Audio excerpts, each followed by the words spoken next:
ازيكم عاملين ايه؟ يا رب تكونوا بخير. ازاي ب25 جنيه عملت كل ده؟ انا جبت كرومباية ب10 جنيه، وجبت كرنبيتاية ب10 جنيه، و5 جنيه جزر، وشلت منهم كمان كيلو ونص ب5 جنيه جزر، وجبت ليمونة كانت عندي من السوق اللي فات. حلو الكلام، احلى كلام. يلا بينا بقى نعمل عظمة العظمة. هنبتدي بالكرنباية، هنقطعها طبعا.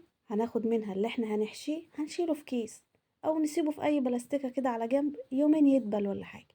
ما تعمليش ورق الكرنب وهو طازة، هيغلبك في السليق وهيبقى ناشف معاكي. اصبري عليه يومين 3 لما يدبل، وسيبيه بره التلاجة كمان. حطيه في بلاستيكة وغطيه بأي حاجة، يا اما تحطيه في كيس برضو وسيبيه بره التلاجة. تمام. بالنسبة للكرنبيط قطعناه، خدنا منها تلتها على المخلل، والتلتين التانيين قسمناهم أكلتين. تمام، زي ما انتوا شايفين كده قطعنا. بسم الله ما شاء الله يجي 3 كيلو مخلل اهو، وعملنا لنا حلة محشي معتبرة، وعملنا أكلتين كرنبيه.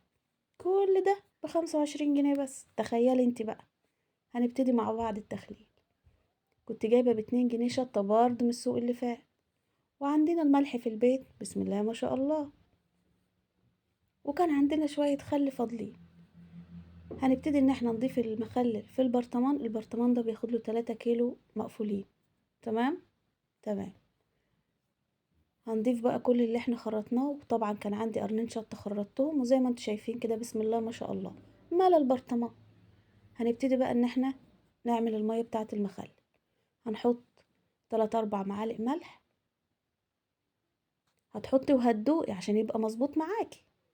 حلو الكلام، حلو الكلام. هنضيف ابو 2 جنيه شطة، ومحدش يقولي مفيش حاجة دلوقتي ب2، لا احنا عندنا في السوق ب2 جنيه شطة.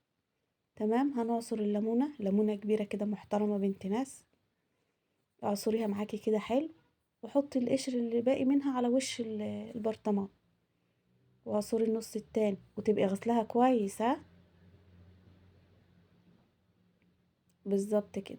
على فكرة انا غسلت المخلل كله كويس عشان ما تقولوش انت عبيتيه كده. نص كوباية خل. قلبي بقى وضيفي، ولو احتجت تاني اعملي تاني، مش مشكلة. تحطي شطة، حطي مية وملح، بس المهم ان انت حطيتي ابو 2 جنيه شطة. انا هدوق طبعا لاني مش بحط كده وخلاص. مظبوط. يلا بينا نفضي، نحط كمان سنة ملح.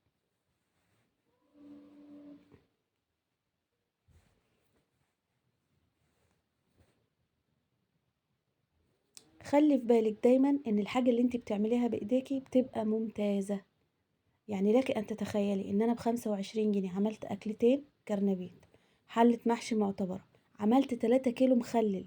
يعني انت عمرك ما، يعني عشان تجيبي بس مخلل ب7 جنيه هتجيبي من بره حبة قد كده، خيارتين ولا جزرتين، وهتجيبهم في الكيس وتيجي. طب ليه لما انت ممكن تملي بيتك خير؟ ليه يعني؟